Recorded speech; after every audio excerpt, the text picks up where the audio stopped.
Please check out my podcasting course at howtopodcastbetterthananyone.teachable.com/courses and get a discount by typing in ULOCT 302023. Kenneth Ray Weaver was a 37-year-old from Fort Smith, Arkansas. He had 2 siblings and loved the water. On approximately December 25th, 2000, yes, Christmas, Kenny was allegedly dropped off at a friend's place, although that friend claims Kenny was never there. He was never seen again. I'm Ed Dentzel, and this is Unfound.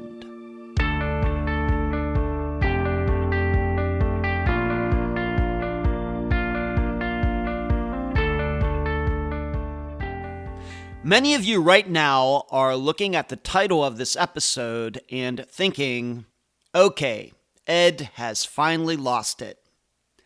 Well, you could not be further from the truth. In fact, the title of this episode represents one of the most serious problems we have with disappearances.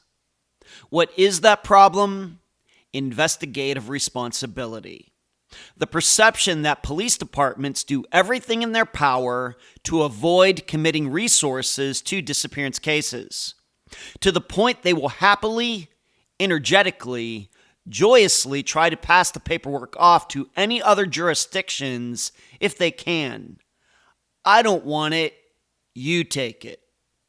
Some of Unfound's disappearances where this occurred: Eric Alvarado, Peggy and Patty McDaniel, Julianne Gillet, and there are many, many, many others.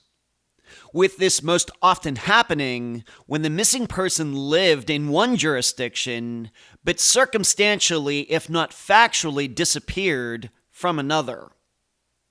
Well, with Kenny Weaver, there were actually 3 different areas and 2 states that could have been responsible, but none of them wanted the case. Why are police departments so eager to play hot potato?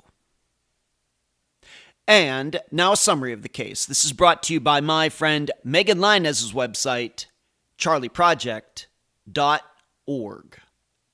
Kenny Weaver was the youngest of 3. He loved anything having to do with the water: fishing, boating, swimming.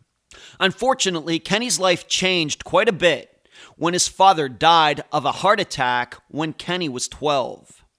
This started a downward spiral for him in which Kenny started doing drugs, and this was something that continued with him until his disappearance.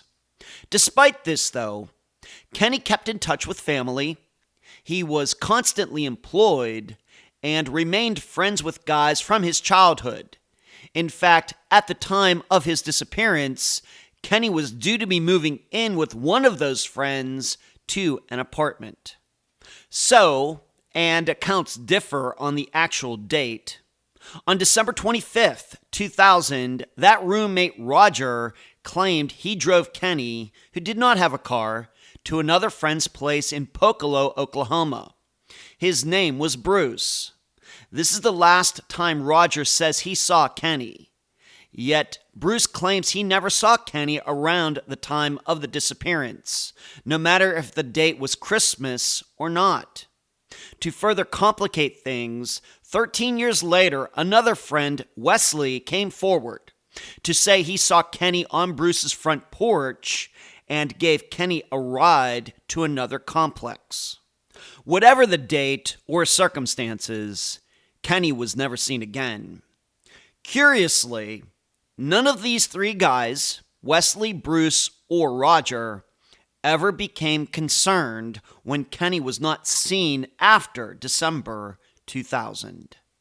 Stories that lead nowhere is a common occurrence on Unfound.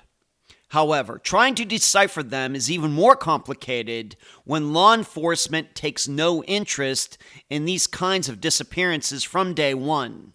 or passes the buck to another jurisdiction. Contemplate why police aren't eager to get involved in these cases, while you also try to answer these 3 questions during the interview. Number 1, how probable is it that all 3 friends of Kenny are responsible for his disappearance? Number 2, could there actually be innocent reasons why the 3 never became concerned that they never saw Kenny after Christmas of 2000? And number 3, could the resolution to Kenny's disappearance be at the apartment complex where Wesley allegedly dropped him off? Kenny's family absolutely believes more than one person knows what happened to him. The guest for this episode is Kenny's sister, Becky Carroll. Unfound News. The newest episode of Unfound now is out. I go over the September 2023 disappearance of Rhino Long, who somehow went missing on a path that was only 300 feet in length. Please check it out on the YouTube channel. Next, for the Patreon and YouTube supporters, the newest episode of Found is out.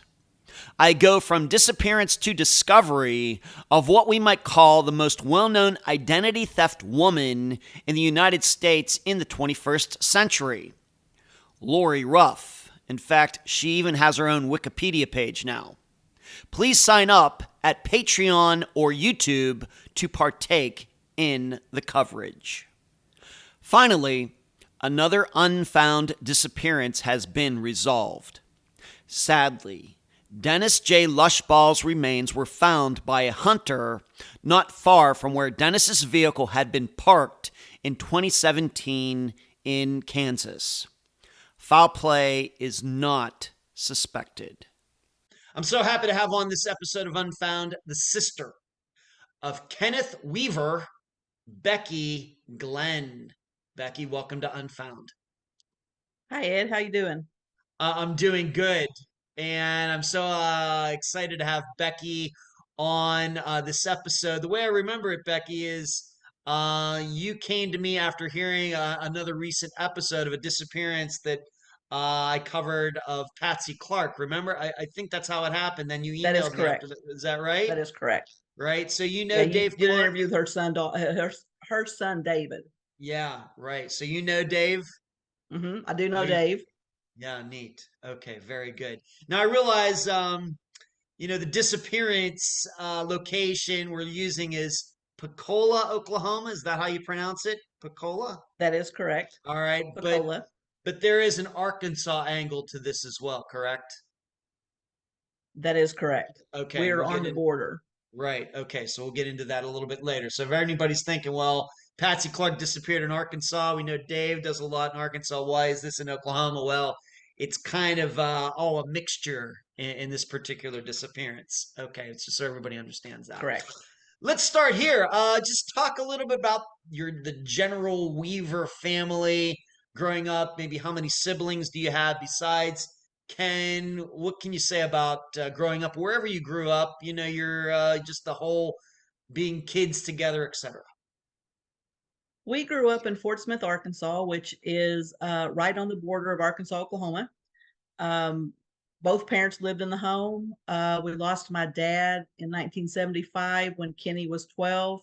I have another brother who's the middle child. He was 14. I was almost 17. Okay.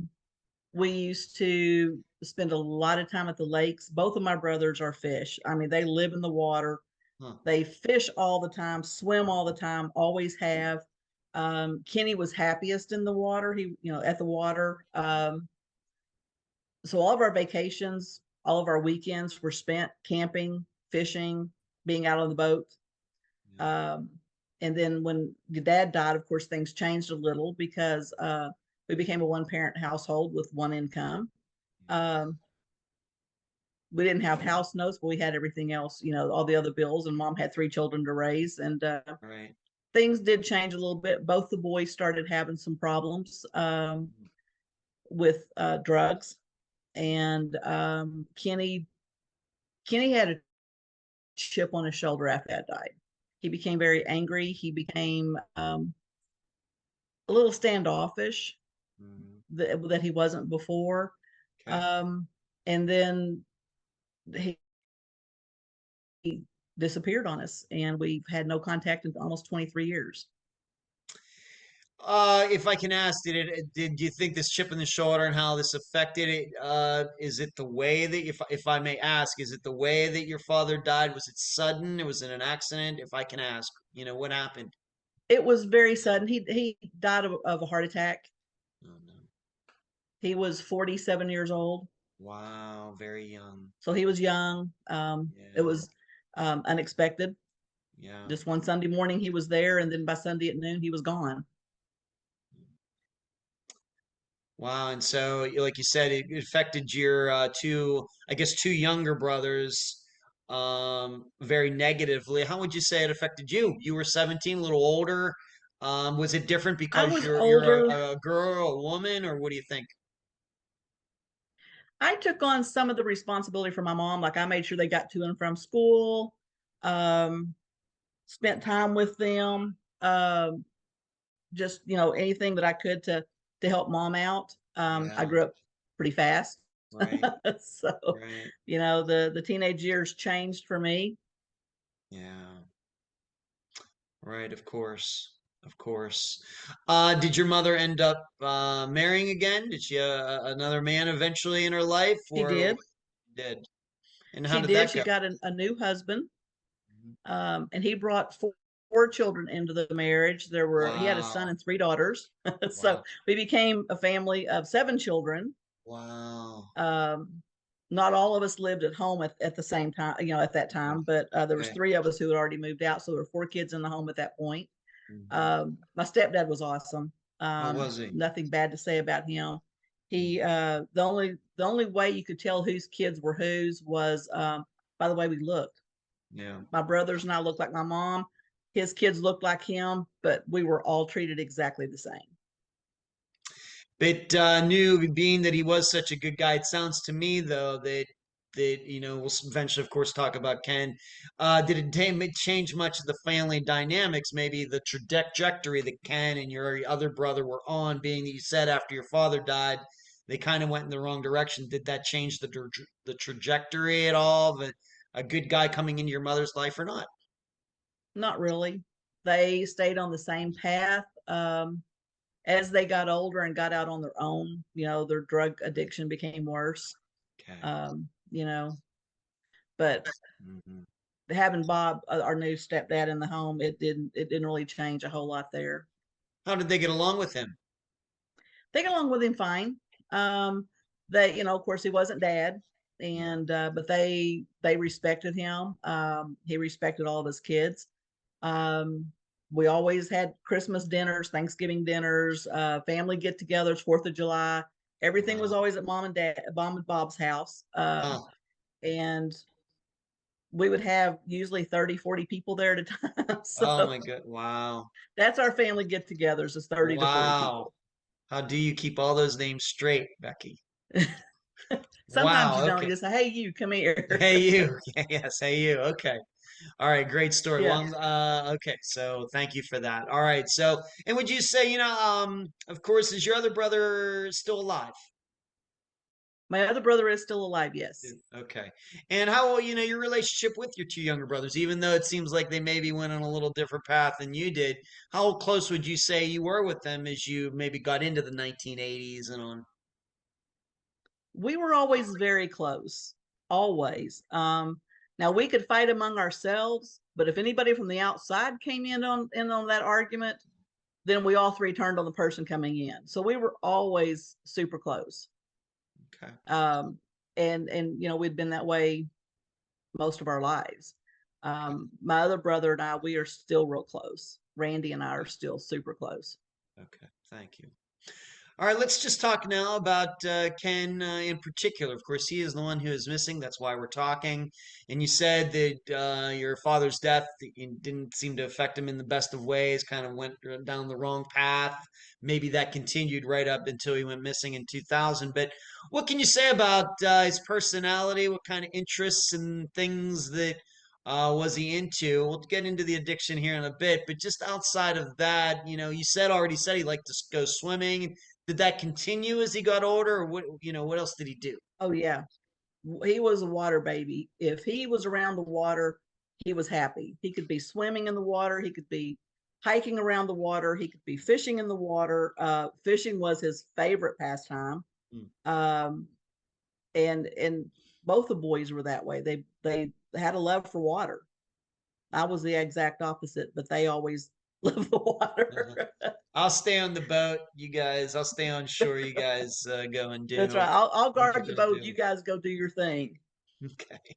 All right. What about personality, or maybe we can get into any girlfriends thing, topics such as that. What do you remember? Um, Growing up, he didn't have a lot of girlfriends. He had some, but he never brought them around the house, so they were never serious. Um, he was always funny. He was always pulling your leg over something, always telling jokes. But he could be moody as well. It just depended, on what was going on at that time. Uh, and I don't know if it was his drug addiction making him moody, but there were times he was a little on the moody side. But even if he was angry at you and didn't want to talk to you, you still knew he was around. He would come by and move stuff around the house or tear something up at the house, let you know I'm here and I'm upset. He never went away and never had any contact with anybody more than a couple of days. Somebody heard from him every 2 or 3 days at least. There was always a friend would see him, or Randy would see him. Randy saw him more than I did because after I got married, I moved off and lived away from the state for a long time. Okay. But I would still talk to him on the phone and stuff, and at somebody's house. But he never went away for long periods of time without talking to anybody. When he got in, of course, you said he was 12 years old, I think, when your father died. Of course, then he gets into his Correct. teen years in the 1980s. Um, did he graduate high school? What did he do for work? What about those topics? What did he do? He got a GED. He did not graduate high school. He started skipping a lot of school his last 2 years of school. Actually, the last probably 3 years of school. The truant officer knew my schedule as well as his because he was skipping so much. And Okay. mom worked, so the truant officer would meet me at the house and want to know if Kenny was home. Okay. So he was skipping a lot of school at that time. All right. So he ended up getting eventually his GED. Being that your mother eventually met another man, I guess they got married. How Mhm. long did Kenny live at home? Did he move out on his own? Did he live with friends? Did he get his own place? What did he eventually do? I think he lived at home for probably a couple of years with the stepdad in the home. Mhm. Um, they always got along. I never heard of any arguments, no big arguments or fights. Um,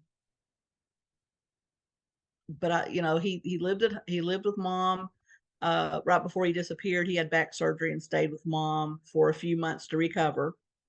And he was in the process of moving from her house to an apartment in Oklahoma when he disappeared. And being that you said that you moved away, if we can ask, where did you move to? How far did you move away from Fort Smith, Arkansas? And how long were you gone? And when did you come back? We moved from Fort Smith. My husband went to college up in Fayetteville, so we moved up there for about 4 years. Then we moved to Beaumont, Texas, which was Fayetteville was probably 80 miles away. Then we moved to Beaumont, Texas, which was about 400 miles away.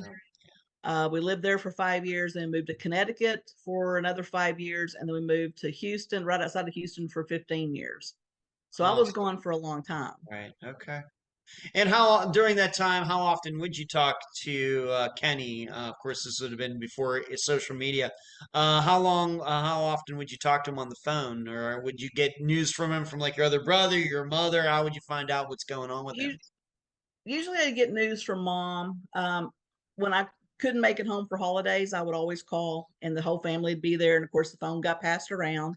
And Kenny was always on the phone, catching me up on what was going on. If I flew home for a special event or something, he was always there. And so I'd get to visit with him then. Um, but just to talk to him on a phone, because that was before cell phone days. Nobody carried their phones with them. Right. And I did not know his friends. I did not associate with his friends because I didn't live in that world that he was in. Okay. All right. So usually it was through mom or through, the holidays when he was on the phone at the house.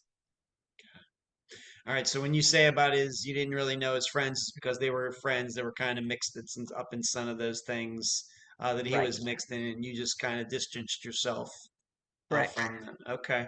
During those years, into his 20s, what was he doing for money?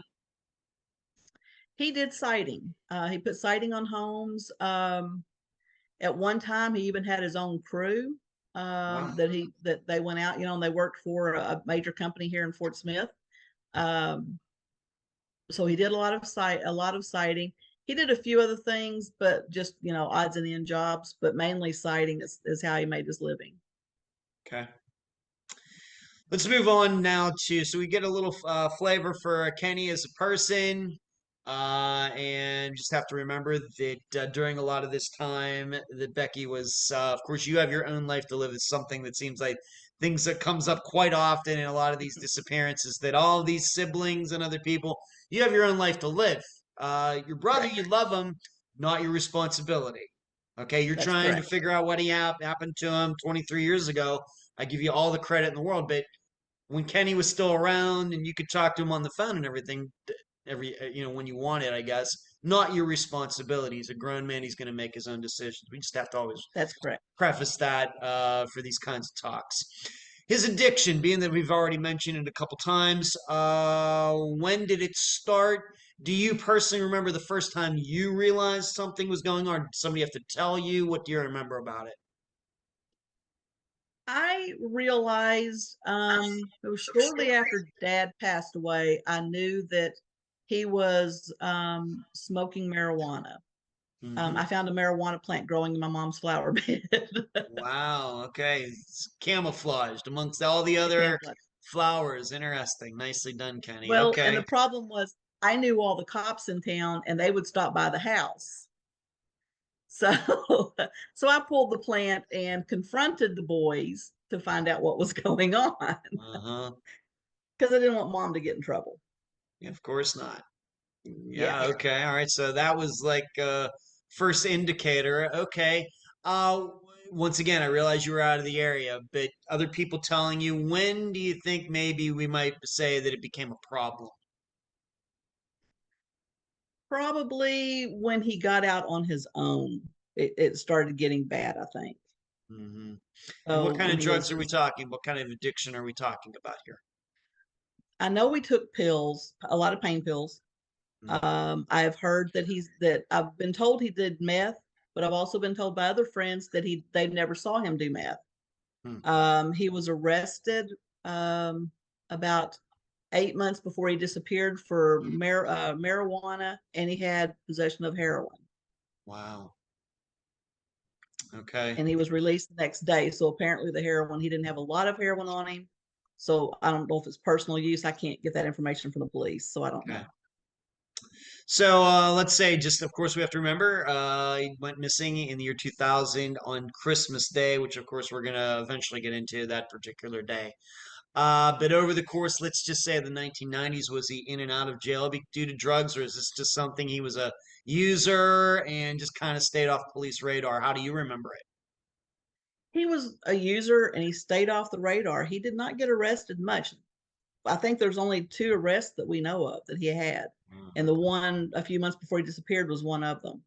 Okay. If there were others, I don't know about them. The police have not mentioned them as I've been working on this case. Yeah. They've never been brought up. So apparently aren't any other arrests. Okay. During this time, of course, maybe going back into the 1980s, going the whole way up until he went missing, did you ever talk to him about his addiction? Did he ever try to get help, go to rehab? Did maybe your other brother try to talk to him? Anybody, other family members? And what would he say? We all tried to get him, even my other brother, who also had an addiction problem for a while. Mm. We all talked to Kenny about getting help. Mom tried everything to get some kind of help from him, but he was over 18, and Yeah. you can't force them when they're 18. parents don't have any jurisdiction over him anymore, and you Yep. can't force them to do anything. Right. And she called everybody. I mean, I remember her being on the phone and just bawling because she couldn't get anybody to help her with him. And even when he was younger, when he was 17, 16, you couldn't get any help for him. What would he say? It's just something. It's something I want to do, or did he do as many addicts do? Well, I'm going to get help. I'm going to get help, and then never gets any help. I mean, what were those No, he never conversations said he like? was going to get help. Never He said never that. said he was Okay. going to get help. He just told it was his business, that we just needed to leave him alone. Okay. So, All right. but we tried up until, he disappeared, because Yeah. even when he had the back surgery, Mom was still trying to get him to go get help. And he just refused. Let's talk about that right now. I know we have some other things we need to cover on the agenda, but this back issue, what was this? What happened there? It was his lower spine, and I'm not exactly sure what the surgery was, but I think they went in and fused a disc in the lower spine, probably from all the lifting with the materials and stuff for doing the siding. Okay. Of course, he didn't have insurance because he was self-employed. Yeah. And it just got to the point that he just couldn't do anything at all. Every time he, moved a certain way, he was down with his back. So he Hmm. finally had to have the surgery to be able to move on. And he was going to have to pay for that surgery himself then? I mean, that's Correct. that can be very expensive. Well, he probably, and I don't know this for sure, but I'm assuming he Mhm. probably went and got Medicaid or something for it. Okay. Okay. So this was That's not like my a assumption. this wasn't like a motorcycle accident or something. This was No, probably work induced because he was not, of course, an old guy. He was 37 years old when he went missing. Of course, that's 16 correct. years younger than I am now. So this is like just work induced. Right. Okay. Yeah. All right. So finally, well, I mean, if if you had an addiction doing drugs, as a lot of people who have these problems never get any. They have these physical problems, they never get any help. So there must have been at least a part of him that was still very aware of his surroundings and everything. That hey, I have to Hmm. get my back taken care of here. You He know. wasn't like your typical addict. Like, a lot of them you can tell because they're just out of it. He Yeah. was never that way. He was always functioning. Mhm. He worked most of the time. And like I said, if he wasn't doing sighting, he was doing odd jobs. So he was always, working, he was always active doing something, whether it was fishing, doing his sighting work, whatever. But he never was what you would assume an addict to be, what your stereotypical addict is. Okay, so he fairly industrious, not lazy. No. Of course, we know as many times we've talked about it on Unfound with Addictions that a lot of these people get to the point where they don't show up for a job. They're homeless. They're Right. scrounging around. This was not the situation that Kenny was in. No. Kenny had never been homeless. He had Okay. always had a place to stay.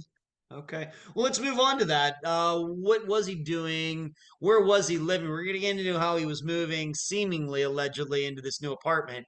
But what was he doing for a living situation in the late 1990s, your understanding? He lived with my aunt. He had moved in with my aunt and uncle. Was my mom's brother, so the aunt was by marriage, and Okay. he had an affair with her and lived with her for about 10 years. 10 years. 10 years. Would you say that the affair was for most of that time, or what do you know about it? As far as I know, for most of it, yes.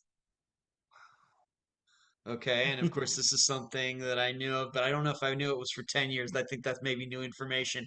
How so is this like an open family secret, or how did this come about? How did the uncle feel about it? You're gonna have to tell us, Becky.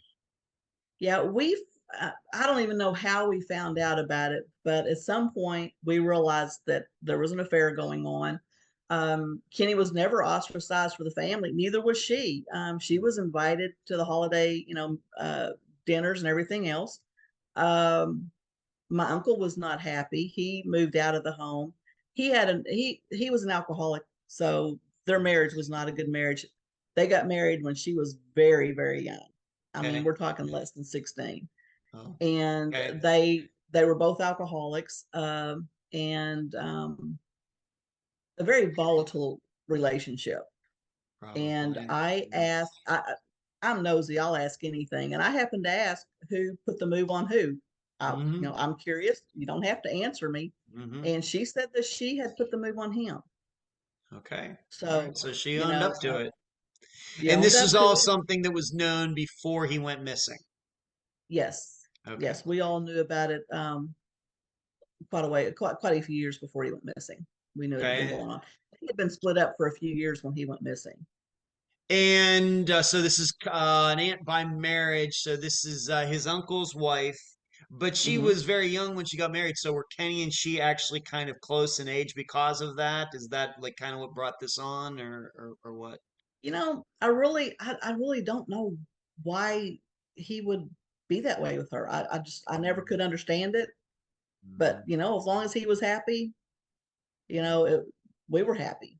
Okay. Um, Did she ever get a divorce from the uncle, or were they still they married at did. the time of Kenny's disappearance, or what? No, they did get legally divorced, Okay. but Kenny and she never got married. Okay, but did they lived together They lived together, yes, but they never got married. though? Okay. We're probably going to come back to that topic when we talk about how he was going to be moving to this apartment. But I also have to ask any ill will fights between this uncle and Kenny over all of this that you ever heard about anything like that? Threats? I mean, being that we're here to talk about Kenny's disappearance, I have to ask. Yeah. Um, I know my uncle wasn't happy, and I think he and Kenny had a verbal altercation at one point, but that was the only thing I ever heard of there. I did hear at one point that her brothers had threatened my brother Hmm. over the affair. Okay, why would her brothers threaten? As we've had this conversation before in a prior, off the record conversation. I'm thinking, Yeah. well, she's the one that's actually cheating. She's the one technically having the affair. I realize Kenny's doing what he's doing, and I wouldn't recommend that to anybody either. But the brothers Right. were mad at Kenny that he was Right. having a relationship with their sister. Right. And I Okay, don't know what story she told the brothers. I mean, I don't know, but right. they Well, were that's true. not old. Yeah, good point. She might have said, "Well, he did something to me," when it wasn't actually true. Whereas to you, she ended up, "Yeah, I made the moves on him." Right. Okay. And and when you're dealing with these kind of people, you never know if you're getting the truth Right. or just part of the truth. How other outside of Kenny, how did you get along with this woman, the aunt, although technically the wife of your uncle? How did you get along with her outside of that? I got along with her fine. I never had any problems with her. Hmm. She was always, she and I, we saw each other on holidays, or we'd go to my grandparents had land in Oklahoma, and we'd go down there on Sundays, and never had any problems. Okay.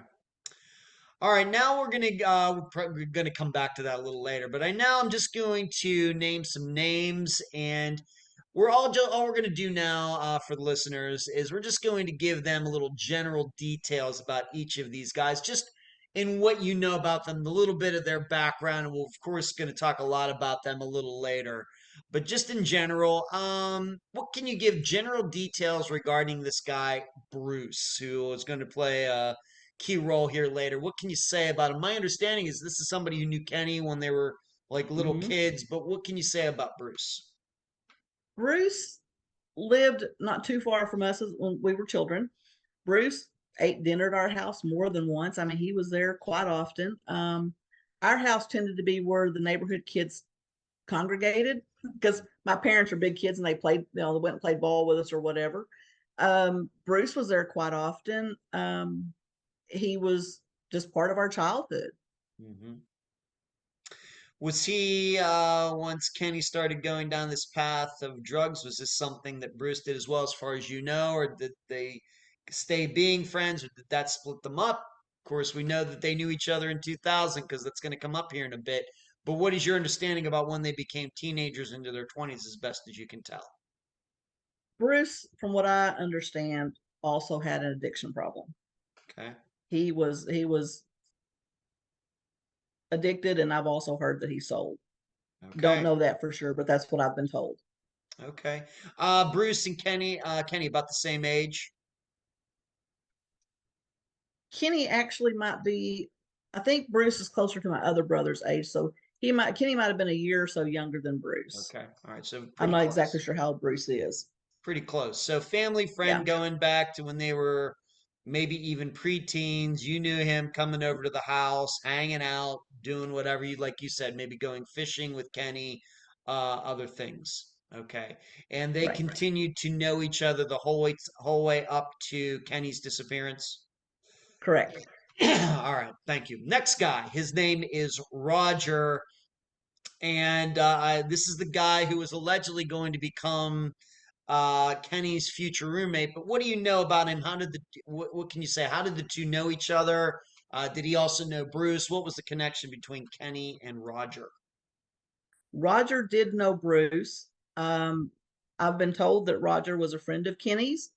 They used to take vacations, Roger and his girlfriend, and Kenny and my aunt. Wow. Well, they went to Mexico for a while, I think something Hmm. like 6 weeks. They took trips to Hot Springs, they took trips to Tunica to go gambling. Um, so they were just, your run of the mill friends. Roger also, from what I was told, had drug problems as well. Okay. Um, and so that, he's part of that same group there, that same Same core group. group. Okay. You had said earlier that Kenny was into sighting. Maybe we could just put that in the general category of construction. Were these guys both in that business as well? Did they work together? Do you even know any of that? I think Bruce did some sighting. I'm not sure about Roger. I'm not sure what he does for a living. Okay. And I should ask maybe just before we get into this later, Bruce and Roger still alive? Bruce and Roger are still alive. Yes. Okay. We're going to talk about one more guy. And once again, same thing, just general details.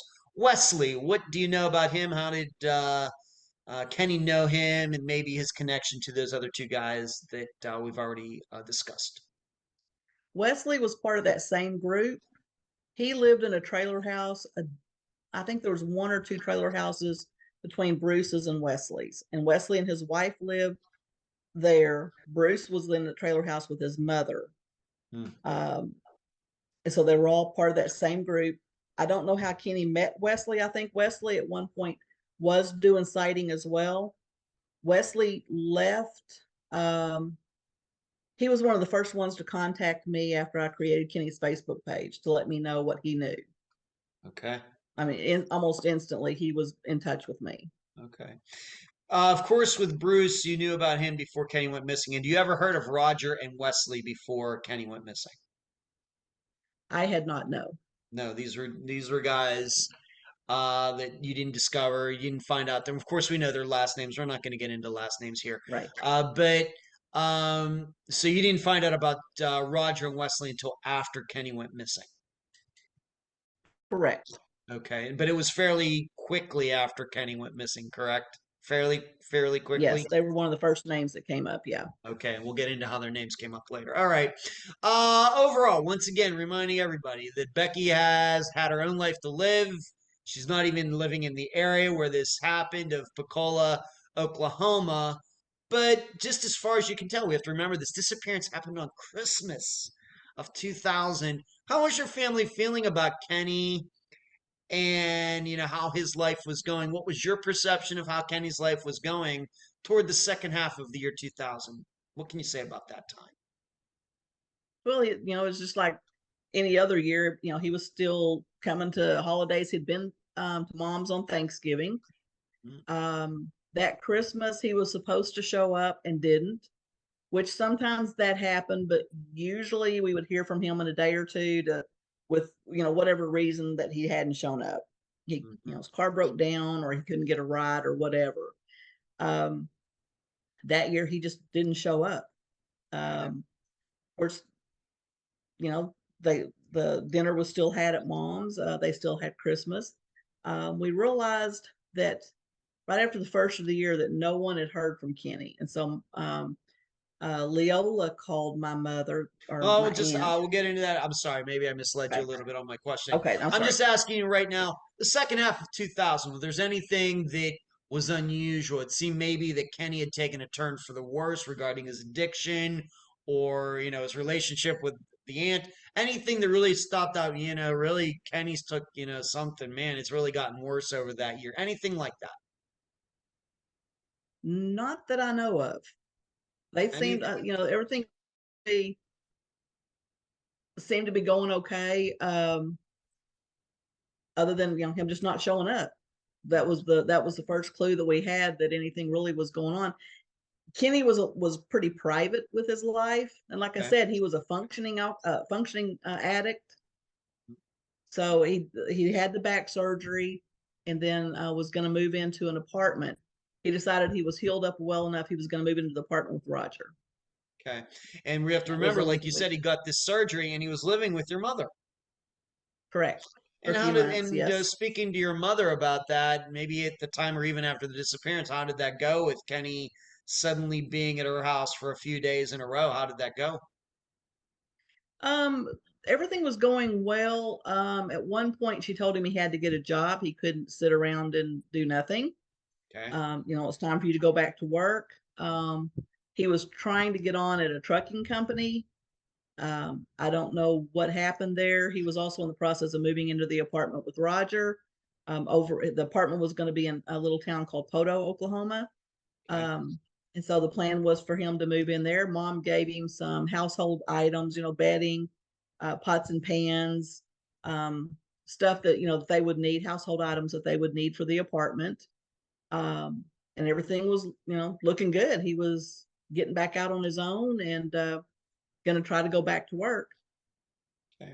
How long, the way you remember it, how long did he stay at your mother's after this surgery? How long was it? Probably a couple of months or so. Wow, pretty long. Yeah. Yeah. He was Pretty there. long. He was there for a while. All right. So do you remember so it was surgery maybe in September then? October? I'm thinking it was August or September, Oh, somewhere around in there. okay. So that maybe is why he gets surgery. Of course, back surgery, there's some recovery time, but at some point, if the Right. surgery went well, then people can kind of get back, maybe not to 100%, but maybe 90%. And that's about the time your mother said, hey, about time you go do something with your life. Right? Right. Okay. Right. All right, so he's seeing his mother, I guess, basically every day for those couple months.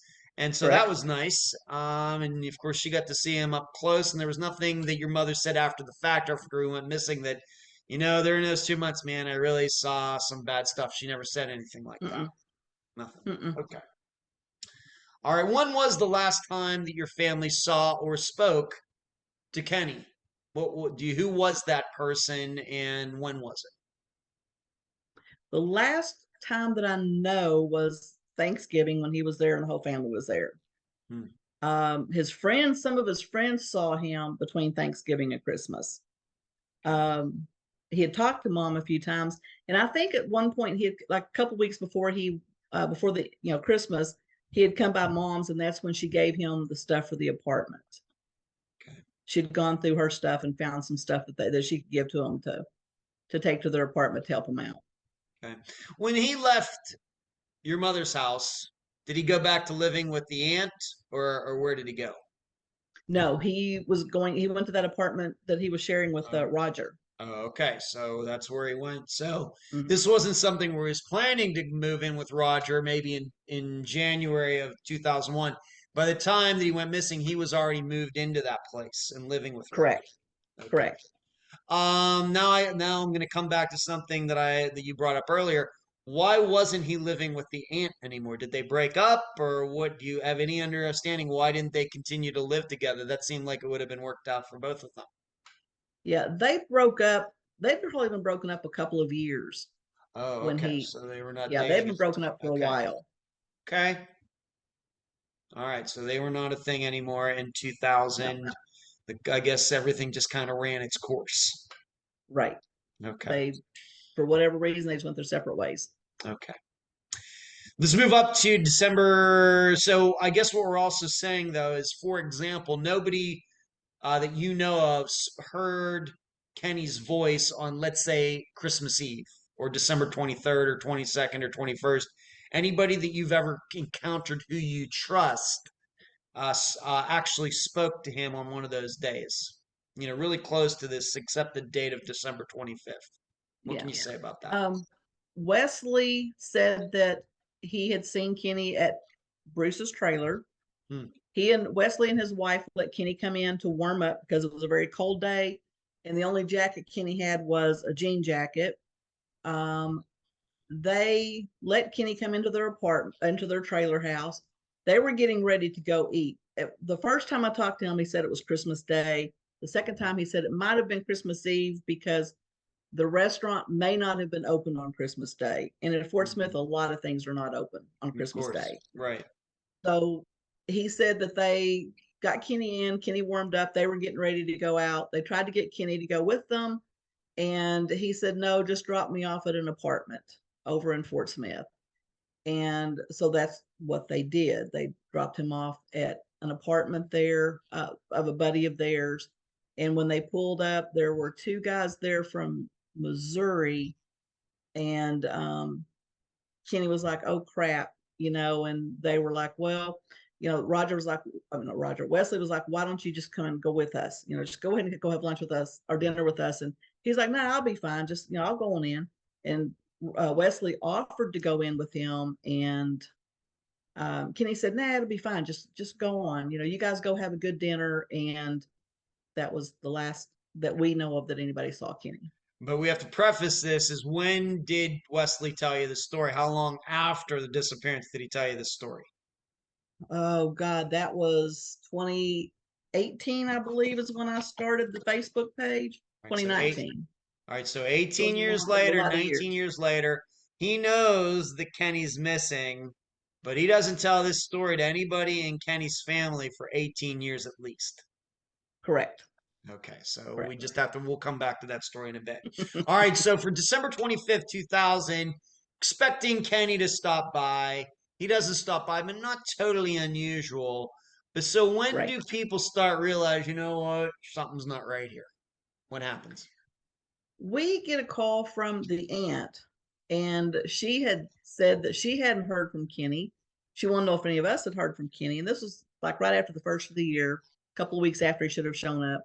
Mom was already like, well, he didn't call me after Christmas. So we were already asking around, people that, you talked to Kenny, and finally it dawned on us no one had talked to Kenny, or no one was admitting to having talked to Kenny. Okay. So mom started trying to get a missing persons report filed. And she talked to Pocola Police Department. She talked to Fort Smith Police Department, and neither one of them would file a report. And it took us it was October of 2005 that we finally got his missing persons report filed. So almost 5 years. Almost 5 years later. And we have to understand that Pocola is in Oklahoma, Fort Smith is in Arkansas. Correct. And Correct. what was the reasoning? What you remember? Once again, I realize probably you were not in charge of this, or your mother was, or somebody else was. What were they saying to your mother about all this that they didn't want to take this report? They would first act like they were going to do a report, but then they would tell her after they got all the information, oh, well, he's an adult. Or Arkansas would say, well, he was living in an apartment in Oklahoma, so he's an Oklahoma resident. You got to file over there. Oklahoma said no, he had an Arkansas driver's license. It's Arkansas's case. And neither one of them would file. And when I took over in 2005, my mother will tell you I'm hard headed.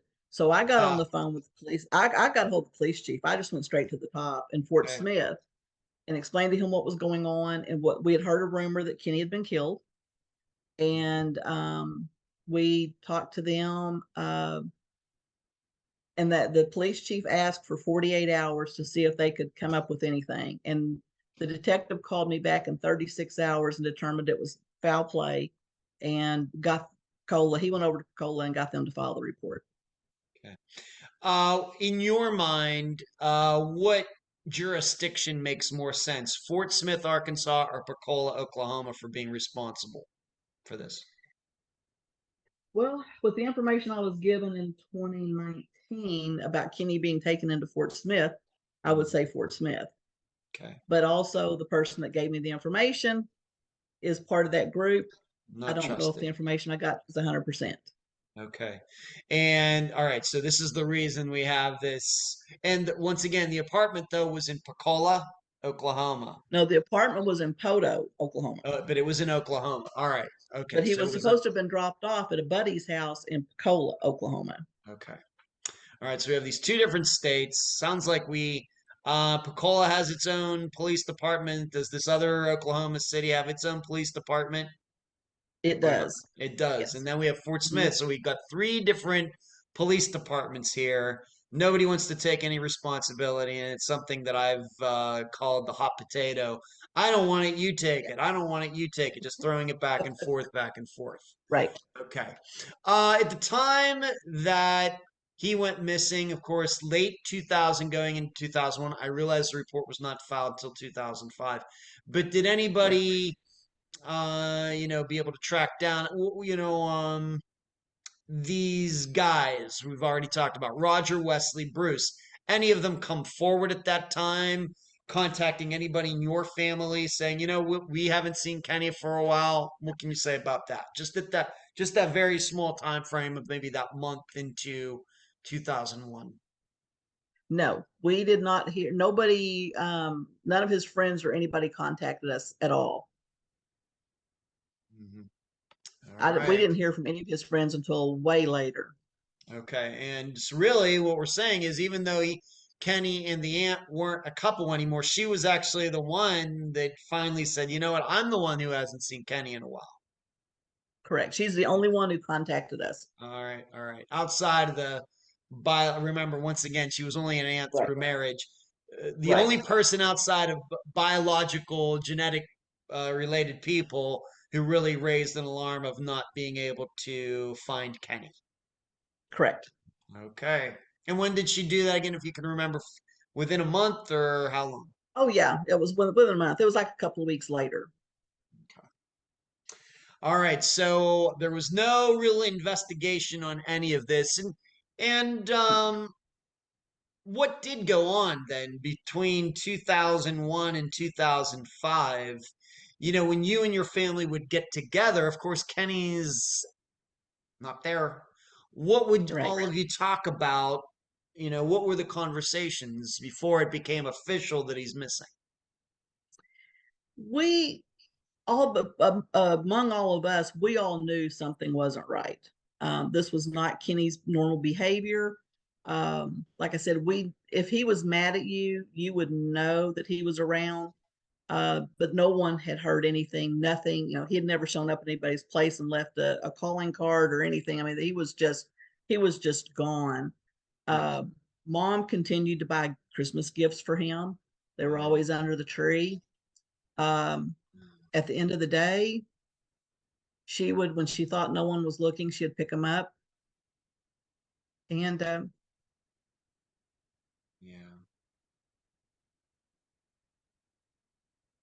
she'd carry him into the bedroom and cry. Yeah. Yeah.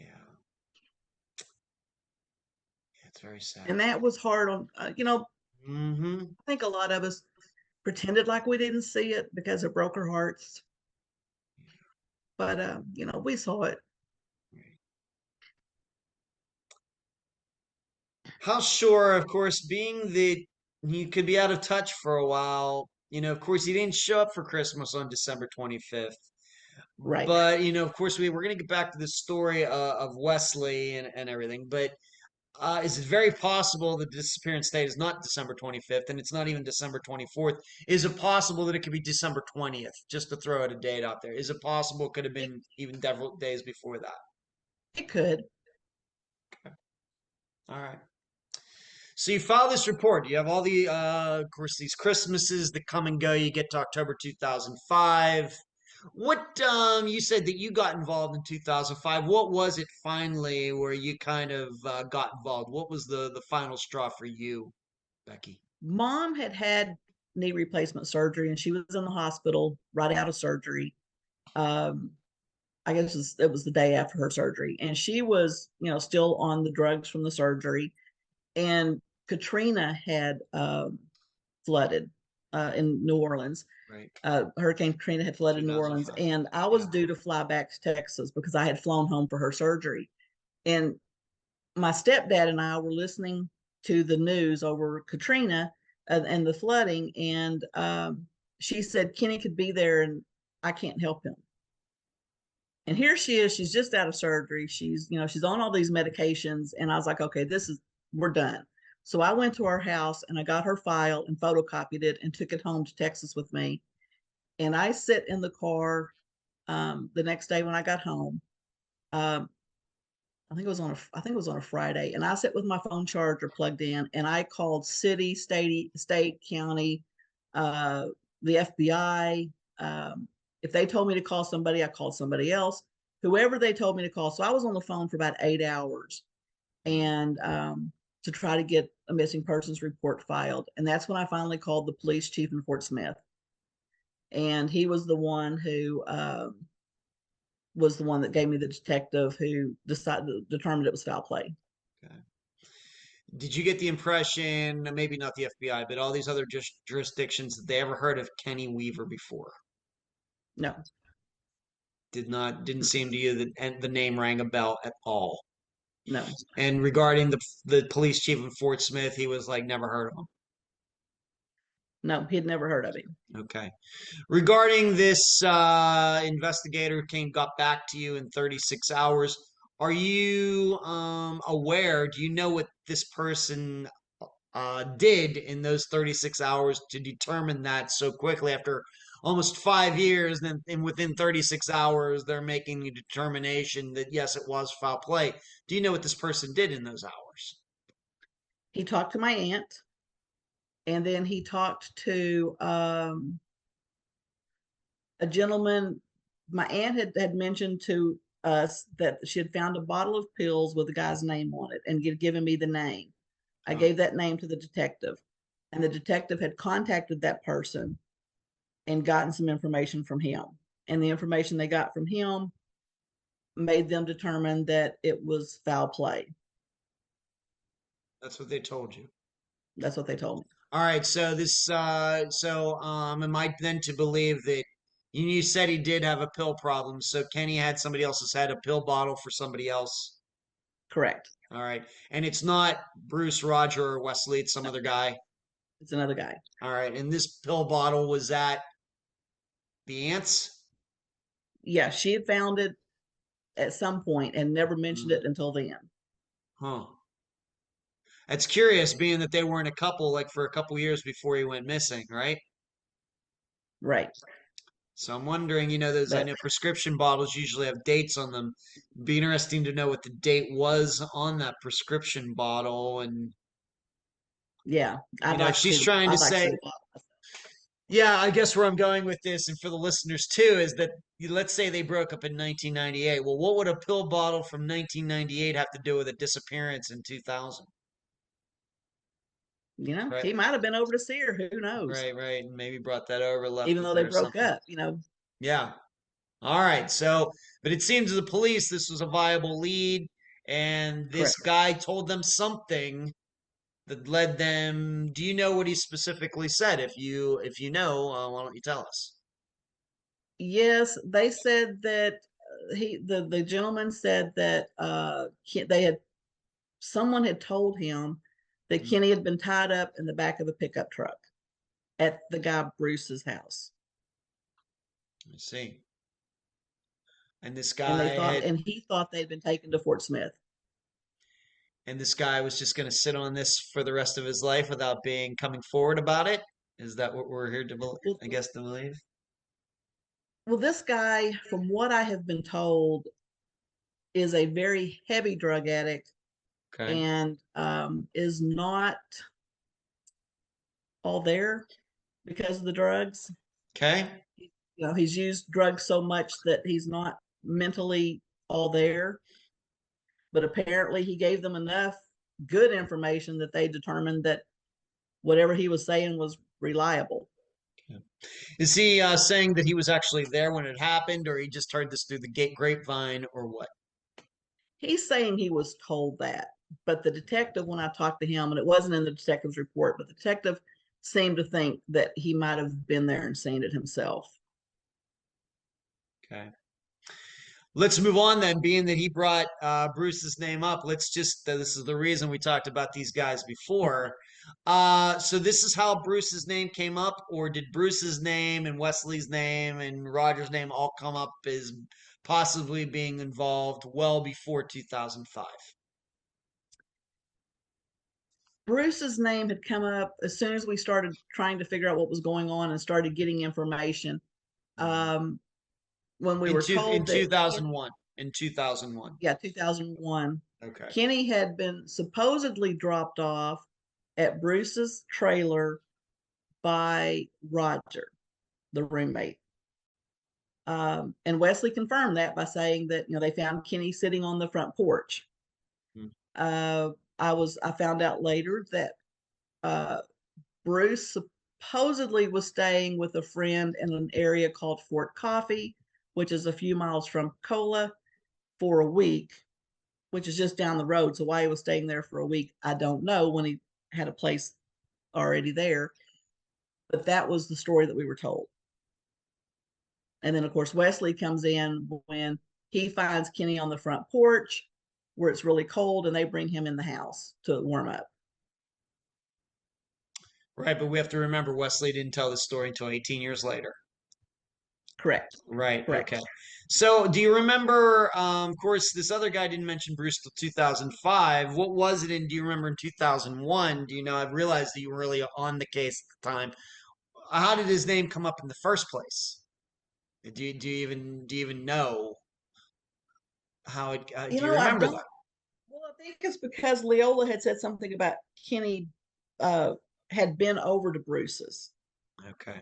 And that I think that's how Bruce's name. That's the aunt. That's her name. Correct. That Leola is her name. Correct. All right. So she says she's wondering where he is, Kenny is. She's the one that kind of raised the alarm. And then in these conversations, you know what? I think he might have been over at Bruce's or something. She's the one that first came. Okay. Now, what did Bruce have to say about all this? When asked about, did he get dropped off at Bruce's? What did Bruce have to say about all this? Of course, Bruce was not questioned until 2005. Okay. But when he finally was questioned, what do you have to say about Kenny's disappearance? He said that that Kenny wasn't ever at his house. He didn't know that Kenny was at his house. And there's supposed to be a recording, but I haven't heard it. Okay. Was he not concerned that Kenny was missing? Did he not realize that the kid that he grew up with since he was 10 years old was missing? No concerns, never contacted your mother, anything about this, being that they saw each other all the time? What's the deal? Yeah, he said he knew that, that he hadn't seen Kenny in a while, which was unusual. He told the Pocola Police Department, that he was checking in with Mom every week or so to see if he had heard anything, or if Mom had heard anything from Kenny yet. So I talked to Mom and I said, has Bruce been calling you and checking to see if you've heard from Kenny? And she goes, no, I've never gotten a phone call from Bruce. And so she wrote out a little statement for me to take to the police department that she had not ever heard from Bruce. All right. So Bruce is lying about that. He says he's keeping in contact, wants to know. Your mother says, nope, never talked to Bruce about Kenny's disappearance at all. Correct. All right. And there's a story that Kenny got dropped off there, and Bruce is saying, nope, didn't happen. I don't know what happened to Kenny. Do you know if Bruce in all these years has ever offered up a theory as to what happened to Kenny? As far as I know, no. And I do know that after the story came out about, supposedly right after Kenny went missing, the truck that Bruce had, no one saw it again. The one that Kenny was supposed to have been tied up in the back of. All right, from this other story. Okay. From the other story. And I should have asked you, Kenny did not have his own vehicle? No, he did not. So he had to get rides and things. Yeah, he had gotten rid of his vehicles. I think one was pawned and for whatever reason, and one was given to somebody for some other reason. I don't know, but he did not have a vehicle at that time. Okay. All right, we've talked about Wesley quite a bit. We know that he has the story pulling up, and Wesley and Bruce kind of lived near each other, like within a couple Hmm. yards in a Yeah, trailer court or something. And he said that he right, pulled up, he saw Bruce, saw Kenny sitting at Bruce. Bruce, I guess, might not have been home. Hey, Kenny, why don't you correct, come inside? The problem is this didn't come up until 18 years later for whatever correct. reason. Um, did Wesley ever offer up any theory? Once again, well, let me ask you this. In 2005, do you even know if the police ever spoke to Wesley about all of this? Do we know? I was told by the first police chief that they talked to him, and the and police chief, the first police chief that I spoke with or dealt with, he told me just probably 6 or 8 months ago that he did not know that Wesley had supposedly driven Kenny to Fort Smith. Huh. So Wesley had not told him that. Some story about a vehicle having picked Kenny up was being told, but he never would tell me who gave him that story. So I don't know who told him that story. All right, but once so there's that, and then on top of everything else, he really doesn't open up to your family until 18 years later about all of this, And even that was when though I started. this Facebook page. Right when I started his Facebook page is when I got a hold of Wesley got a hold of me. I started the Facebook page, and then I sit and went through Facebook with every name that was in Kenny's file and sent out friend requests to anybody with that name on Facebook. Mhm. And Wesley contacted me probably within 10 minutes. Wow. I mean, he responded very quickly. Like I said, he lives on the East Coast now. He does not live anywhere near us. Um, he was driving and wanted to know if he could call me, and I really didn't want to hand out my personal phone number, but that's the only one I had at the time. So I thought, I can get a new phone number if I need to. So I went ahead and gave him the number, and he called and um, started talking to me and gave me the story, about driving Kenny into Fort Smith and everything. And that was the first time I'd ever heard of that. And then also Roger contacted me through that page as well. All right. All right, we'll get into Roger in a Yeah, second. So Wesley reached out to you fairly quickly. So very was quickly. Wesley aware that Kenny was still missing in 2018? No, he said he was not aware. He said he knew that it had been a long time since he saw Kenny, and he left within a few. I think he went to jail first, and Hmm, then he moved to the East Coast. I see. And so he was getting away from that whole situation and moved several states over to get out of that situation. And he didn't realize that Kenny had never been found or never been seen. All right, so just so we're clear on this, if we're to believe this story, it very well could be that Kenny's telling or Wesley's telling the truth, but it might not have been then. It might have been some other time. Or, we have to preface Correct. that with that. So Correct. it very well Correct. could be that he thinks he's telling the truth, and it's not the truth. It's been so many years later. Of course, it might be a total lie. But just so we're clear on Correct. this, he sees Kenny at Bruce's, cares about him enough to bring him in, take him somewhere else, never sees him again, and never thinks that's weird. Right. Okay. I know. All right. Okay. Now let's move on to Roger. When did his name come up? Is this did Bruce bring it up? Did Wesley bring it up? We have to remember that it seems that Roger and Kenny were roommates, not for a very long time before Correct. Kenny went missing. What about Roger, and how did his name come up, and what do you have to say about all this? Roger, I think when I found out about Roger was when we finally got the report filed and the detective started looking at it. Was that that uh, Roger we knew Roger was the roommate, but the detective actually talked to him, and Roger said, "No, I took Kenny to Bruce's."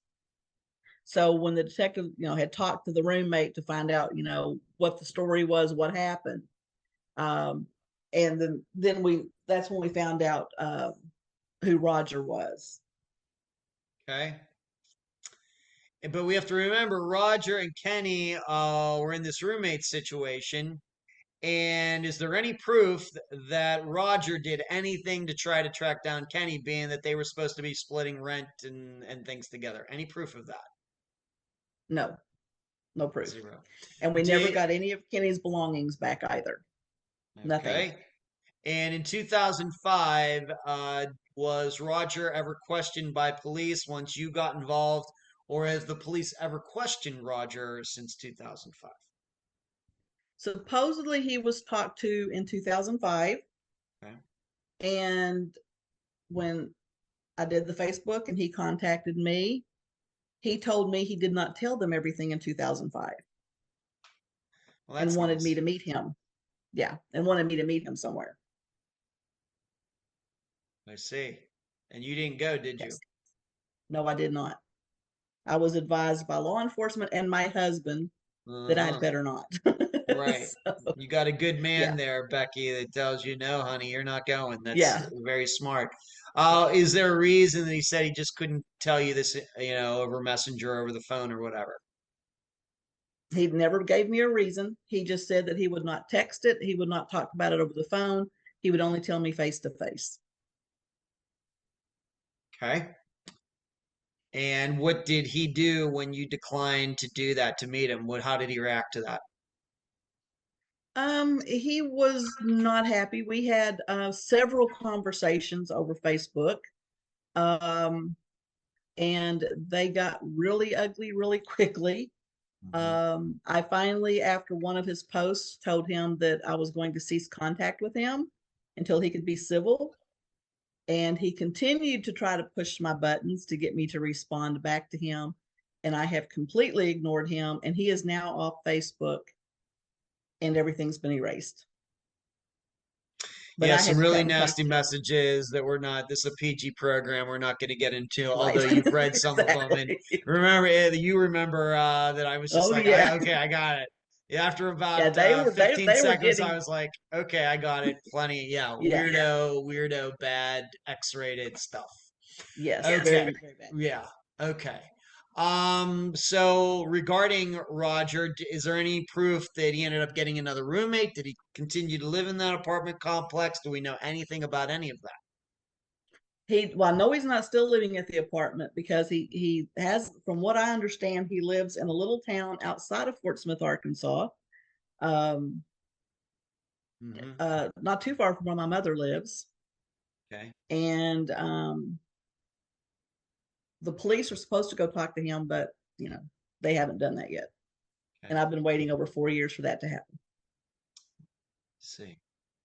And I have told them that he said he didn't tell them everything in 2005. And the conversation with the police officer was, well, we talked to him in 2005. I'm like, I know that, but in 2019, he says he didn't tell you everything. You need to go back and talk to him. Well, we talked to him in 2005. I know that. So it's like, who's on first? Third base. It was crazy. It was crazy. Yeah. Okay. That's embarrassing. Regarding, you already talked about Wesley and how he was in jail. What have Bruce and Roger done with their lives since 2000? Roger has he's supposed to have a job somewhere in the Fort Smith area. I don't know. Like I said, I don't know what he does.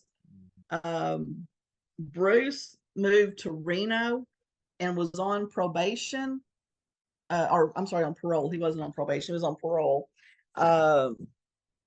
And I know he was arrested here in Fort Smith for a while, a few years after we moved here, for buying stuff to make meth with.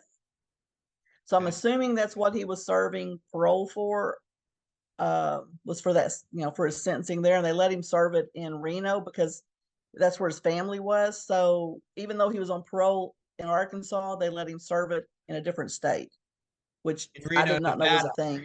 Reno, Nevada. Reno, Nevada. Wow. Reno, Nevada. So I did not know you could do that, but apparently it's a thing. Okay. All right. So these guys have had run-ins with the law. Anything that you know about any three of them that have to do with anything violent? Yes. Bruce he was shot robbing a laundromat, I believe it was. Wow. And Roger was shot by his ex-wife for, I don't know why. I just know he told me about the shooting, that she had shot him, and Kenny had come up to see him at the hospital. Well, he probably deserved it. Knowing that if he Yeah. talked to his that woman like he spoke to you, then he probably deserved it. Of course, we just have his Yeah. word on this. You haven't seen any paperwork regarding that. No, but I do have a picture of him laying in a hospital bed. Oh, you do of Roger. I do. Okay. Yeah. Okay, so maybe that He actually sent did that happen. to me. So Okay. All right. All right, so we got these shady guys. I don't, Wesley, it's always going to be a concern when somebody doesn't come forward after 18 years, even if it seems like the person's being helpful. It's like, well, why did you wait this long? Did you not know that Kenny was missing? What's the deal? We have Bruce, who's the long, friend going back to like when they were in elementary school or something, who doesn't seem to be concerned that a friend of his is missing. right. And then we have Roger, this other guy who, when questioned, says he didn't tell everything back in 2005, and then he's making weird comments to you and everything else. Your understanding about the connection of those three now in 2023, are these three guys tight? For example, we don't do theories here, but let's say if they were all covering something up, are they all still very tight together, or what? Do you even know? As far as I know, well, like one of them lives in Reno, one of them lives on the East Coast, and one of them lives in Arkansas. So I wouldn't, unless they're, communicating by phone or whatever. So they're not They're going not on fishing trips and things together, not haven't that I'm like aware of. hung out or anything like that over the years to the point where they might form a bond where they keep secrets for each other, scratch each other's Well, backs. they maybe find it easier to keep secrets from each other by not being so close. Yeah, maybe. Okay. All right, so we have these three guys. Each of them, I think they're all fairly questionable characters. Don't Yes. realize it's somebody, a roommate, and it doesn't do anything when the person goes missing, it seems. That's always going to catch our attentions no matter the situation. Let's move on to this. I have the listing and delisting of Kenny's disappearance. He's been on and off, I guess, some missing persons list over the years. Why is this? It took us 5 years to get Kenny listed in NCIC, which is the National Crime Information Center or whatever. Um, we found out in 2011, I get a call from the detective wanting to know if we'd found Kenny, the original detective from Fort Smith. And I said, well, no, if I had, I would have called you. I said, why? And he said, because he's not listed as missing any longer. And I was like, what do you mean? And he said he's been out of the system since 2008. And the only people that can put them in and take them out are the reporting agency. So that would have been Pocola, Oklahoma. Again, several years after, so I got him back in, filled out all the paperwork again, got him listed again, and he has been removed 2 more times. So I've had to have him listed 4 times, and he's been removed 3. What do you think is happening here? What's going on with that? It makes me wonder if there's a police officer involved Huh. in Pocola, because the only people that can take him out are the people in Pocola. Now, I've been told that sometimes they will go through like every 10 years or so and they'll purge their records, but he's been removed 3 times and he's only been missing 23 years. So that the math doesn't add up. All right, so going on and off these lists, and anybody you trust in law enforcement that has given you an explanation for this? No, that's just the explanation as well. Sometimes we purge the records and it's usually about every 10 years. Okay. Is the answer I get. Okay. But But he is purge the currently records on, I every know he's on the 10. Charley Project, which is, of course, a non-governmental website, but he's on NAMUS as Right. well, correct? He's on NAMUS, the Correct. Federal He is on Database. NAMUS. He is on NAMUS. Yes. Okay. What about the FBI's involvement in this? They got involved at some point. When, why, how? When I first tried to get them involved, I was told to find out where, when, how, and why, and they'd look into it. Several years later, just actually this year, Arkansas has a conference for families of missing persons. And at the same time, they have an educational program for law enforcement. The Pocola Police Department was personally invited by the Attorney General's office to show up. And I got the police chief and the investigating officer on my brother's case outside in the hallway to talk while they were on break and we were on break, and I asked them if they would talk to an FBI agent who was there, and they invited the FBI to help them. So I kind of pushed the issue to get FBI involved because we are on the border. We've got that issue of, was he taken from Oklahoma and driven into Arkansas? Yeah. Being tied up in the back of the truck. Of course, we don't know for sure. You don't know for sure what the true story is. Yeah, but since we're right there on the border, they're willing to help out, they said. Okay. All right. So they're involved now then? Supposedly. I've not seen that they've done anything yet. Okay. But it's only been a couple of months now. It's only been a couple months. That's right. Okay. Yeah. So the FBI, but you did tell me, obviously I have it in the outline here, something that they did tell you that they think Kenny was murdered, or what? Did the conversation get that far, or what? We have had the conversation that they do not believe Kenny is alive, which after 23 years, we're pretty sure of anyway.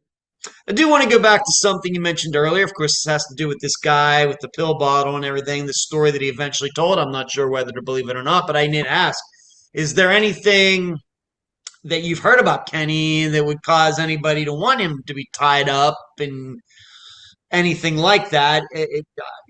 I have to admit, it doesn't seem like he seems like the kind of guy that would have ticked anybody off to the point of being tied up. But any insight into that?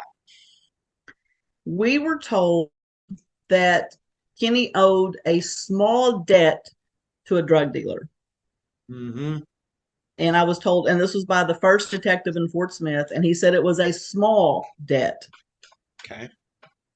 And that's the only explanation that they could come up with that would happen. And this is not Bruce, this is not Wesley, this is not Roger. Could it be one of those people that was at this apartment complex where Wesley allegedly dropped him off, or are we talking like totally somebody different now? What do you know? It could have been the people that where Kenny was at when he was dropped off. Okay. All right. So maybe there's something there, but as we know, people who are murdered can't pay debts back. Right. So it's usually not a good way to do business. All they had to do was, Kenny could have contacted myself or Randy or even Mom. And if it wasn't much, we'd have given him the money. Right. If he needed if he could have said, come and said, hey, I need $100 for groceries, we'd have given him the money. It would, if it was a small debt. Yeah. Now, what do you consider small? If he come and ask for $500, we'd ask more questions. Right. Right. Just depends. We just don't know what small means. Correct. I don't know if I'm supposed to believe that story or not. It's all through the grapevine and everything else. So, okay. Just wondered if he had rubbed the person the wrong way. It just doesn't sound like it, at least not what we know 23 years later. Let's move on to this. I don't know if this has anything to do with the disappearance or not, but being that it was such a crazy story, I thought we might include it. There were some brothers, and you ended up talking to a sheriff in the process of trying to figure out talking to Kenny, that this sheriff claimed that he got into a shootout with these guys and then never did anything about it. How did this all happen? What's the circumstances? There are two brothers that live outside of Pocola in that little area of Fort Coffee, and their names are Michael and Charley. I won't tell you their last names. Everybody in that area probably knows them. That's pretty funny. I have a brother named Michael and a nephew named Charlie, so that's pretty funny. Okay, please continue. Yeah. So supposedly the police chief in Pocola got into a shootout with, I believe it was Charley.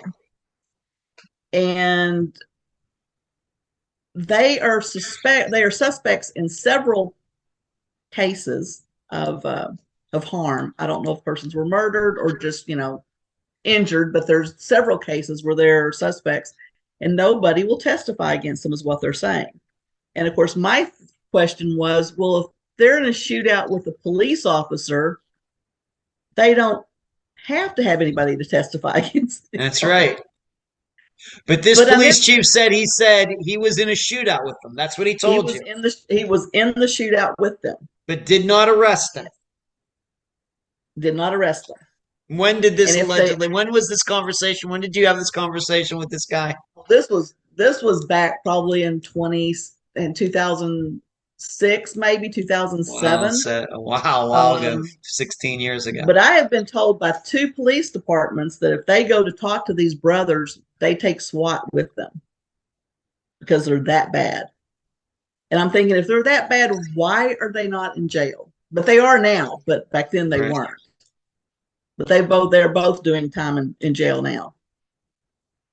As I said at the time when you told me this story, what they had the shootout? What, everybody just ran out of bullets and went home? I don't know. You see, you think like I do. That was my question. It's like, what do you do? Just say, okay, I'm done. I'm going home now. I don't know what happened. Yeah, I mean, I will admit, within the next month, I'm going to be covering another disappearance from Oklahoma where there was a crooked sheriff, and certainly some things could have gone on there. But this story is even crazier. Is even crazier than what might have happened in this other disappearance. So I'm real. What was the reputation of the sheriff to even say something like that? Did he have a BSing reputation, or what? Do you even know? No. Mm-mm. He seems to be a straight shooter. And these guys, though, they eventually did go to jail, though. You told me they went to jail. All right, so somebody ended up to jail first, and I think he's not supposed to get out till like 2040 something. And Charley was just arrested by the U.S. Marshals. I think it was either in December of 21 or in December of 22. I think it was in 21 that he got arrested, and he's looking at probably life. Were they? Did their names pop up in Kenny's disappearance? Yes, Kenny knows both of them. They knew both of them. He knew both of them. And so these other guys, Roger, Wesley, Bruce, knew these guys as well? All of them? My understanding is yes. Okay. All right, so that's how their name came up way back when, and in the course of talking about them, the sheriff told this story. Right. Okay, you as Oklahomans never know what to expect. The heartland of the United States. Some stories I've heard coming out of that state. Even just today, I was a conversation I had earlier today, like I said, regarding this other disappearance that we will surely eventually cover for the podcast. I don't know what's going on in that state, but I'm glad I've only just driven through it and I've not stopped. That's all I can say. That's right. Okay. Be very careful. Right. Okay. Explain the last 23 years, Becky. Of course, your mom kind of, started this all off, and you've kind of taken it over. Being that we have to just be clear, we're not even sure that the disappearance date is Christmas Day. I'm very open to the idea that it might have been, at least a few days before that, given that Kenny was in and out of communication all the time. But I got to imagine this puts a damper on Christmas every year. I mean, how do you handle that? Of course, now. It's been 23 years. You have family members who weren't even born at that time. How do you handle all that now? We still get together. Mom's 88 now. So she's elderly. That's why I take care of all this. There's things Mama doesn't need to hear that go on in his case. We still get together at a sister-in-law's house. We try to keep Christmas as normal as we can for the kids. Because there's a lot of great nieces and nephews that Kenny never met. the one, he's even got nieces and nephews that he's never met.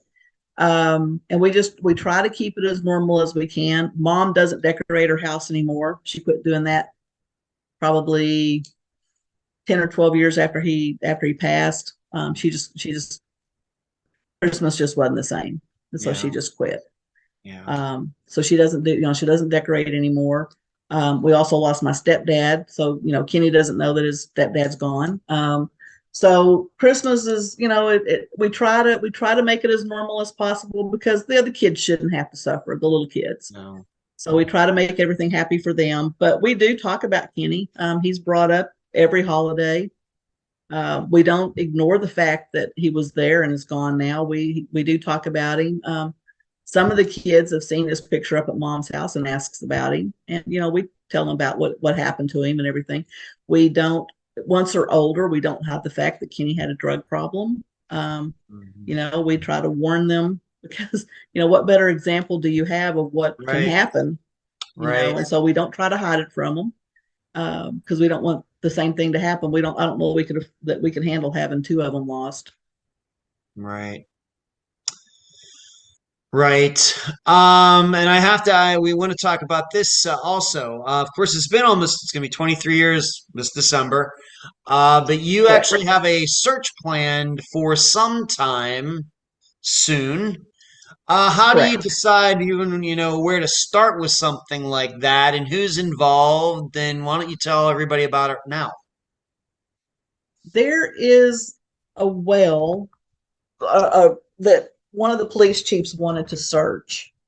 And we were going to do the search last week, but the group that was going to do it, one of the cameras they needed didn't show up in time. So we were going to do it this weekend, but we have the forecast for thunderstorms and we've been having, rain off and on. So we're hoping to do it next weekend. Okay. Gonna check out this well. And what is this? Why is this well in contrast to any other well in Oklahoma? What is the significance of it?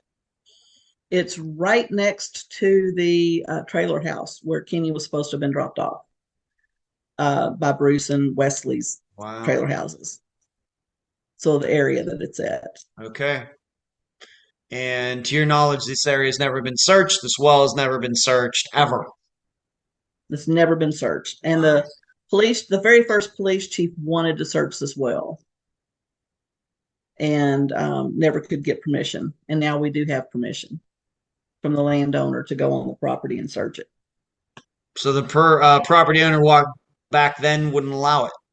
No, the first property owner would not allow it. And the new property owner has given written permission for them to search. Is it? Do you know anything? The physical characteristics, how deep it is, or is this like an oil well, or what are we talking here? It's like a water well. Okay. There might have been a homestead there at some time or something that they had a well. Right. Okay, so we're not sure how deep it is, but I guess it's big enough around that you could fit an adult body. Yes. Yes. Yeah. Wow. Okay. Well, I hope you will keep me posted on that. I will let you know once we. Yeah, this we're doing this interview on October 27th. I'm planning for this to come out next Friday, which would be November 3rd. And you're saying the search is going to be like the 4th or 5th or something like that. Yes. Not like this weekend, the 28th and 29th, but a week from tomorrow or something like that. Yeah, we're hoping that it's going to be not this coming weekend, but the next weekend. Yeah. Okay. And I looked at the forecast; it's supposed to be sunny. I mean, if you want to hold off for a week, maybe we'll have some information from the search. I'm hoping. Yeah. Okay. I'll think about that. Okay, but but for a search to be done 23 years after a disappearance, that's significant. That doesn't happen too much, for sure. And there may, we may. And I told the group that's searching, I said, I'll be able, because at first they weren't going to let me be on site. But there's a little graveyard not too far from where this well is that I was going to sit at. And I said, and she goes, well, you're not going to be able to see anything. I said, it doesn't matter because I will know if you find anything because the coroner van will go past that cemetery to get to where you're at. Right. And if the coroner shows up, they found human remains. Yeah. So, it's one of those situations. Do you hope that they find something, I know. or do you hope that they don't find anything? I know. It's a very confusing thing. It, I have it, no answers to give you on that. I've been doing this over 7 years. I don't have any answers. I know it's very bittersweet. You want to find yeah, something, you don't want to find something. I don't know. yeah, it's one of those situations. It's like, God, I don't know what to pray for. Either we find him or we don't, and the nightmare continues. Yeah.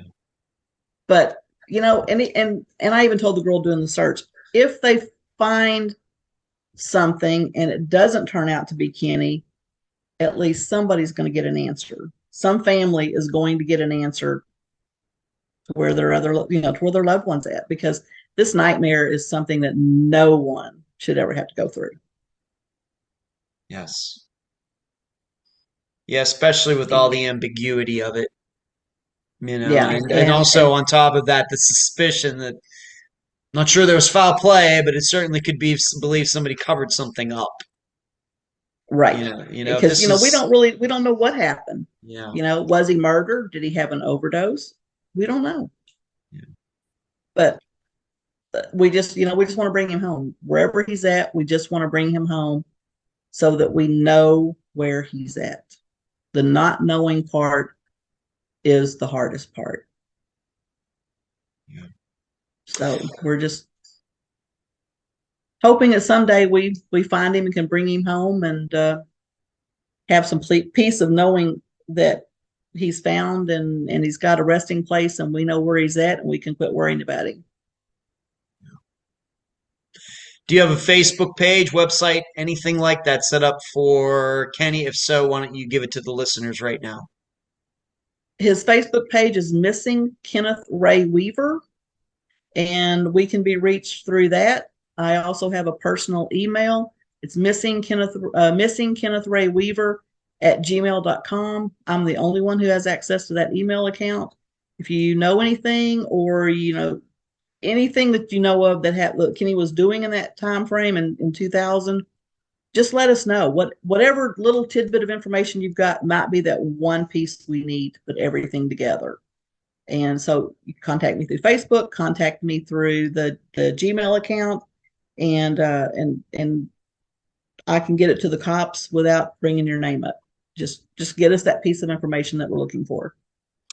And I should state something in looking at his name. It's, some people have Raye. It's Kenneth Ray, Ray Weaver. Correct. Or just Correct. Ray. All right. So yeah. Missing Kenneth Ray Weaver at gmail.com. Okay. So everybody, Missing Kenneth Ray Weaver at gmail.com. And why don't you give the Facebook page out one more time, please? Okay, it's Missing Kenneth Ray Weaver, and again, I'm the only one who gets the private messages. I'm the only one who sees them. So, just anything that you've got, any interaction you've had with Kenny in 2000 or even before, just anything that you can think of that you know about Kenny, just let me know, because it might be that one piece that we need that'll tie everything together for us, and we would greatly appreciate it. Becky, any final words before we complete this interview? Nope, I think we're good. Thank you. Okay. I appreciate it, Ed. And I appreciate you being on this episode of Unfound. Okay, thank you. We'll talk to you later. You're welcome. See ya. And that was my October 27th, 2023 interview with Becky Carroll, sister of Kenny Weaver. I thank her and her cat Rufus for appearing on both audio and video for this episode. So, let's get right to this. Why do we hear so much about police departments not wanting to do the paperwork for disappearances? True, I will grant you, for Kenny's disappearance, although we would all like to see a lot more eagerness, just knowing the facts, which aren't many, of his case, I think we can rationally understand why trying to figure out which jurisdiction is responsible can be tough. Because, let's admit it, Bruce, Roger, and Wesley are not reliable. I'm not saying they're lying, I'm just saying they aren't reliable. In contrast, as I mentioned in the opening, we featured Eric Alvarado's disappearance a few years ago. Yes, he lived in Texas, but his car was found in Arkansas. His dogs were hit and killed by cars in Arkansas. His shoes were found along the side of the road in Arkansas. Still, Arkansas did its best to say, hey, he's a Texas citizen, not our responsibility. The gall, right? Yet, we can look at this the other way too. Julianne Gillet. Remember, she was from Bellevue, Washington, but her purse was found in a hotel in Reno, Nevada. Now, nobody really could truly believe Julianne left her purse there given the circumstances. Thus, in that situation, Bellevue should have been responsible. So yes, I admit, there is no truly automatic cookie-cutter way from disappearance to figure out which jurisdiction should take the responsibility. But what we're talking about isn't necessarily about paperwork and staples and paper clips and ink and questions and driving around and everything else that is all part of an investigation. What we're talking about here is passion. Where is the desire, whether a police department is jurisdictionally responsible or not, to solve these disappearances? People who pass the buck are not passionate about their work. Where is the investigator who says, you know what, it might not technically be our responsibility, but we're going to take it anyway? By way of comparison, do you think a plumber ever tries to give another plumber a plugged-up sink call? Do you think a construction company passes off a skyscraper to another contractor? Do you think an oral surgeon passes off wisdom teeth removals to other dentists? Of course not. Yes, I know for all of those above, there is certainly a profit motive. However, what's the law enforcement motto? To protect and serve. And all the people who choose to be the police know that. Yet, does the way police departments take responsibility for disappearances sound like service to you when there could be a jurisdictional issue? I don't think so. In fact, we might even think they'd rather be serving hot potatoes. If you'd like to hear and read more on this topic, along with my in-depth analysis of Kenny Weaver's disappearance, please go to patreon.com/Unfound Podcast, sign up to partake in the Unfound blog. Until then, I leave the public theorizing up to you. And that's the program. Right now, while you are in your podcast platform, Spotify, YouTube, iTunes, wherever, give Unfound a 5-star review, a thumbs up, whatever that platform allows. I thank you for listening. I'm Ed Densel, and you've just finished this episode of Unfound.